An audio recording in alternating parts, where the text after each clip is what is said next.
Democratic party అభ్యర్థిగా కమలా Harris పేరు ఖరారైంది. November 7న జరగనున్న అధ్యక్ష ఎన్నికల్లో ఆమె డొనాల్డ్ ట్రంప్తో పోటీ పడనున్నారు.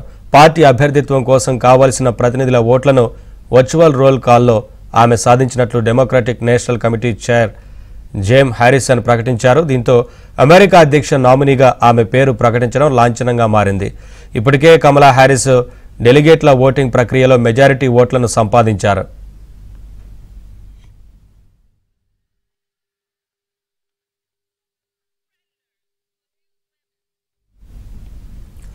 చికాగోలో ఈ నెల చివర్లో కన్వెన్షన్లో ఉపాధ్యక్షురాలు కమలా హ్యారిస్కు మద్దతుగా భారీగా ర్యాలీ నిర్వహించి బల ప్రదర్శన చేపట్టనున్నారు.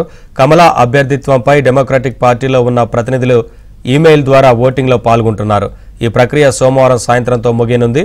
అయితే అధ్యక్షురాలిగా కమలా పోటీ పడుతున్న ఉపాధ్యక్ష అభ్యర్థిత్వంపై ఇంతవరకు క్లారిటీ రాలేదు. ఇక అధికారిక నామినేషన్ ఆగస్టు 7తో ఖరారు కానుంది.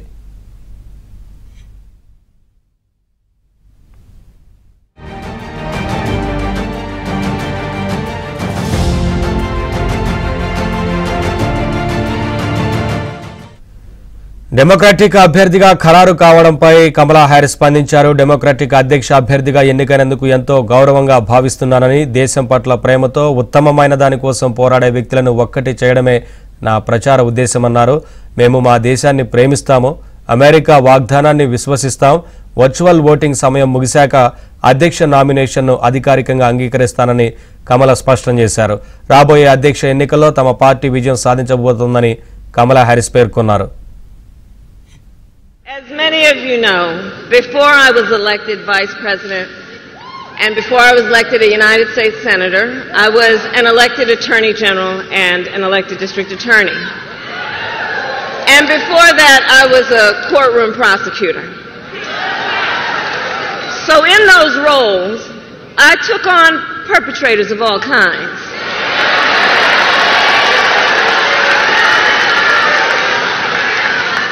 Predators who abused women, fraudsters who ripped off consumers, cheaters who broke the rules for their own gain. So hear me when I say, I know Donald Trump's type.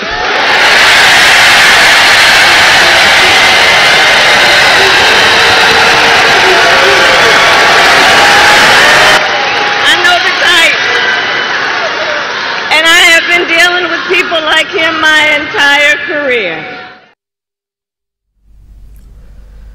America అధ్యక్ష ఎన్నికలకు సంబంధించి ఓ ప్రధాన party నుంచి అభ్యర్థిగా పోటీ చేయనున్న ఇతర దేశాల మూలాలు ఉన్న మహిళగా ఆమె చరిత్రకెక్కనున్నారు. ఆగస్టు 22న చికాగోలో జరగనున్న డెమోక్రటిక్ నేషనల్ కన్వెన్షన్లో ప్రతినిధుల సమక్షంలో ఆమె లాంఛనంగా నామినేషన్ను స్వీకరిస్తారు. అనంతరం అవే సమావేశాల్లో తన ఉపాధ్యక్ష అభ్యర్థిని ప్రకటించే అవకాశం ఉంది. డెమోక్రాట్ల తరపున అధ్యక్ష అభ్యర్థిగా బైడెన్ విరమించుకోవడంతో వైస్ ప్రెసిడెంట్ కమలా హ్యారిస్ తొలి నుంచి రేసులో ఉన్నారు. ఆమెకు ప్రస్తుత అధ్యక్షుడు బైడెన్, మాజీ అధ్యక్షుడు ఒబామా దంపతులు సైతం మద్దతు తెలిపారు.